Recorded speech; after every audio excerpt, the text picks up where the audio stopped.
Les intérêts composés, c'est vraiment la 8e merveille du monde et c'est ça qui va vous permettre de gagner de l'argent en bourse. Mais vraiment, c'est game changer quand on capte un petit peu la puissance des intérêts composés.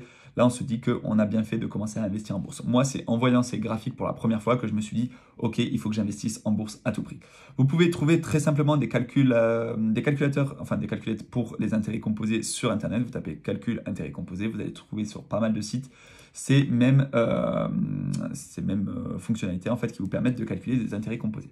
On va prendre un capital de 10 000 euros qui est investi sur les marchés. Admettons qu'on ait fait un lump sum, c'est-à-dire tout investir d'un coup, on a investi 10 000 euros. Et ensuite, on souhaite faire une épargne mensuelle de 200 euros. On va prendre l'exemple de 10 ans avec un intérêt annuel de 9%. En moyenne, le S&P 500, le MSCI World sont entre 8 et 10% par an depuis des décennies et des décennies, depuis 50-70 ans.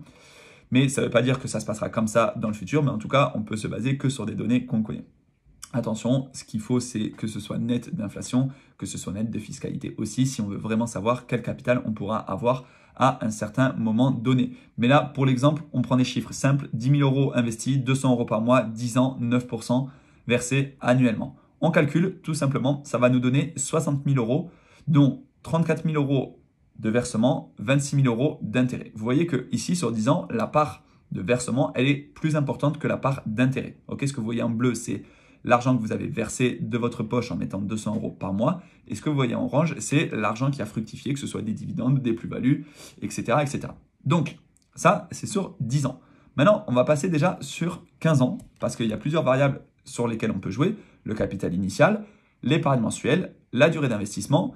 Et après, le taux d'intérêt annuel, c'est un peu compliqué de jouer dessus parce que, en fait, si vous souhaitez un rendement plus élevé, il va falloir prendre plus de risques et donc aller sur des marchés. Là, déjà, les marchés actions, c'est quand même pas les marchés les moins risqués du monde. Mais voilà, si vous voulez faire mieux que ça, il va falloir aller chercher de la performance sur du private equity, sur des crypto-monnaies, etc.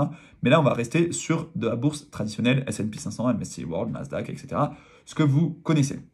On augmente donc pour l'instant simplement la durée d'investissement. On passe de 10 à 15 ans. Déjà, de 10 à 15 ans, on voit qu'on est passé déjà à un capital final de 100 000 euros. Et là, vous pouvez voir quelque chose d'intéressant, c'est qu'à partir de la 13e année, on voit que, ouais, exactement, c'est à partir de la 13e année, on voit que la part d'intérêt est plus élevée que la part de versement. Vous voyez que sur la 12e année, 38 000 euros que l'on a versé, 37 000 euros que l'on a récupéré. Et à partir de là, 44 000 euros que l'on a récupéré, 41 000 que l'on a versé. Donc, quand on parle d'investir à long terme, au moins 13 ans pour que les intérêts puissent prendre le dessus sur la part que l'on a versée. 14-15 ans, évidemment, c'est pareil. Et là, ça augmente de manière exponentielle, c'est-à-dire de plus en plus rapidement. Si vous avez fait un peu de maths au collège, au lycée, vous savez ce que c'est qu'une droite exponentielle. On va passer sur 20 ans.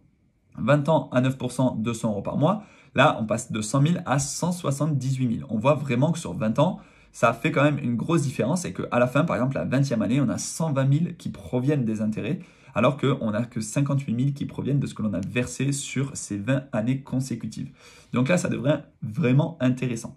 On va prendre quelque chose qui peut être aussi changer. Si petit à petit, vous réussissez à gagner plus, à épargner plus et donc à investir plus, on va passer à 400 euros investis par mois sur 20 ans. Alors attention, je ne dis pas que tout le monde est capable d'investir 400 euros, mais au bout d'un moment, si vous cherchez à avoir de plus grands résultats, il va falloir chercher à investir suffisamment d'argent.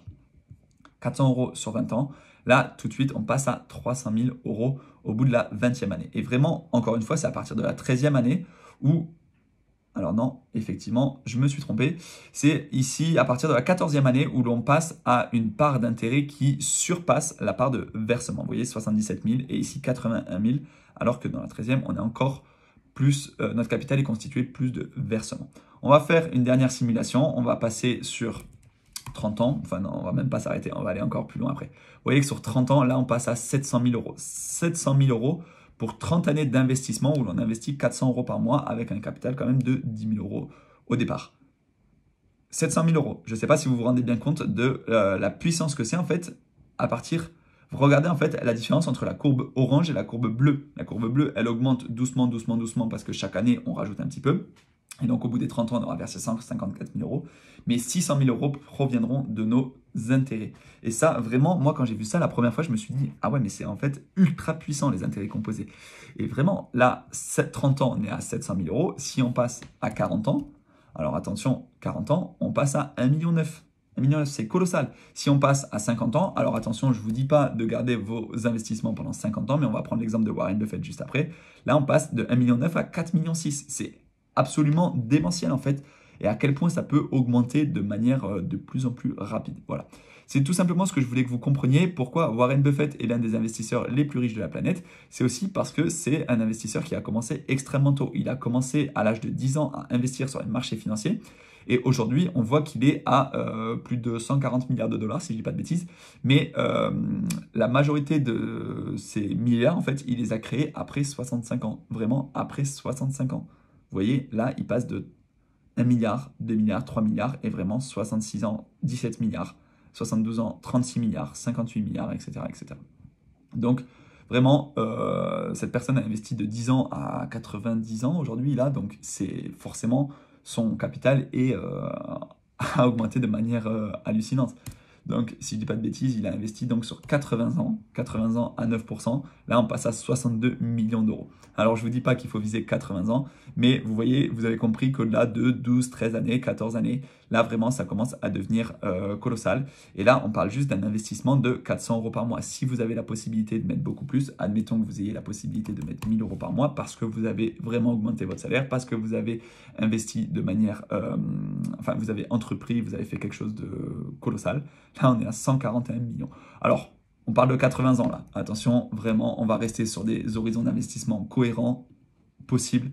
30 ans, là, c'est quand même aussi extrêmement intéressant. Voilà, dites-moi ce que vous en pensez. Dites-moi si ça vous intéresse qu'on fasse d'autres vidéos sur les intérêts composés. Comment vraiment profiter de cette performance hallucinante que peuvent offrir les marchés financiers. Attention, là on a pris encore une fois, je le répète, ce n'est pas un conseil en investissement et ça ne veut pas dire que les marchés financiers ont augmenté de 9% par an.